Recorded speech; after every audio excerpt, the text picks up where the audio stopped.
মিথ্যা কথা বললে দুনিয়াতে 5টি মারাত্মক রোগ দেখা দেয়। মিথ্যা বলাই যদি আপনার স্বভাব হয়ে থাকে তাহলে নিশ্চিত থাকুন এই 5টি রোগ আপনি জীবিত থাকতেই আল্লাহ তাআলা আপনাকে দিবে। প্রত্যেকটি ধর্মে কেন মিথ্যা কথাকে মহাপাপ বলা হয়েছে তা নিয়েই আধুনিক গবেষকরা একটি নতুন তথ্য দিয়েছে। একটি মিথ্যা কথা বললে মানুষের কি ক্ষতি হয় তারই বাস্তব উদাহরণ দিয়েছে আধুনিক সভ্যতা। এবং মিথ্যা কথা বললে যে 5টি মারাত্মক রোগ হয় তা কতটা কঠিন এবং একটা মানুষকে কোন পর্যায়ে নিয়ে যেতে পারে তারও সত্যতা তুলে ধরেছে। আপনি যদি মুসলিম হয়ে নিজেকে ধন্য মনে করেন অবশ্যই আলহামদুলিল্লাহ কমেন্ট করবেন এবং সতর্কতার জন্য ভিডিওটি অবশ্যই শেয়ার করে দিবেন। মিথ্যা কথা হচ্ছে খুবই খারাপ একটি গুনাহ। একটি মিথ্যা কথা জাহান্নামে যাওয়ার জন্যই যথেষ্ট।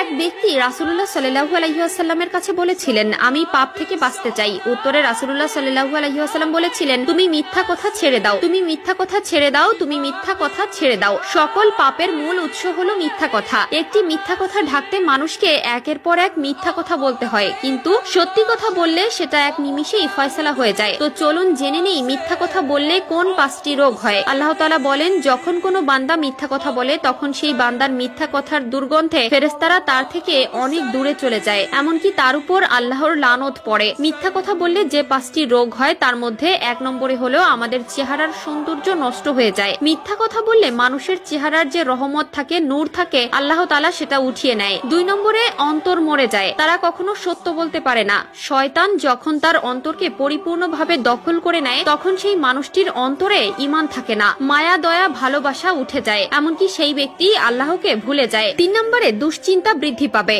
যে ব্যক্তি অতিরিক্ত মিথ্যা কথা বলে তার মধ্যে হার্ট অ্যাটাকের ঝুঁকি বাড়বে। তারা এতটাই দুশ্চিন্তার ভেতরে থাকবে যে সে নিজের উপর থেকে কন্ট্রোল হারিয়ে ফেলবে। আধুনিক স্বাস্থ্য বিজ্ঞান বলছে দুশ্চিন্তা মানুষের হার্টকে সরাসরি অ্যাটাক করে, এমনকি এই পর্যায়ে তাকে মৃত্যুর দিকে নিয়ে যায়। 4 নম্বরে স্মৃতিশক্তি লোপ পায়। যারা অতিরিক্ত মিথ্যা কথা বলে তাদের স্মৃতিশক্তি দিন দিন ক্ষয় হতে থাকে, কোনো কিছু মনে রাখতে পারে না, সবসময় খারাপ বিষয়ে মাথায় থাকে এবং ভালো বিষয়গুলো সবকিছুই ভুলে যায়। 5 নম্বর হলো মানুষের সাহায্য বন্ধ হয়ে যাবে। যে ব্যক্তি সবসময় মিথ্যা কথা বলে তার উপর থেকে মানুষের বিশ্বাস নষ্ট হয়ে যায়। সে যতই সত্য বলুক মানুষ সেটা বিশ্বাস করতে চায় না এবং তাকে সবসময় মিথ্যাবাদীদের কাতারে রেখে দেয়। কারণ মিথ্যা কথা বলতে বলতে আপনার অভ্যাস এমন হয়ে গেছে যে প্রতিটি কথাই আপনি মিথ্যা বলেন, যার কারণে মানুষ এখন আর আপনাকে সাহায্য করবে না। কোরআনের বর্ণনায় উঠে এসেছে এমন আরো বহুবিধ শাস্তির কথা, আর এসব বর্ণনার মাধ্যমে আল্লাহ তাআলা চেয়েছেন প্রিয় বান্দাদের সতর্ক করতে। জাহান্নামের এত সব বর্ণনা থাকলেও কিন্তু কোথাও আসেনি শীতল শাস্তির বর্ণনা।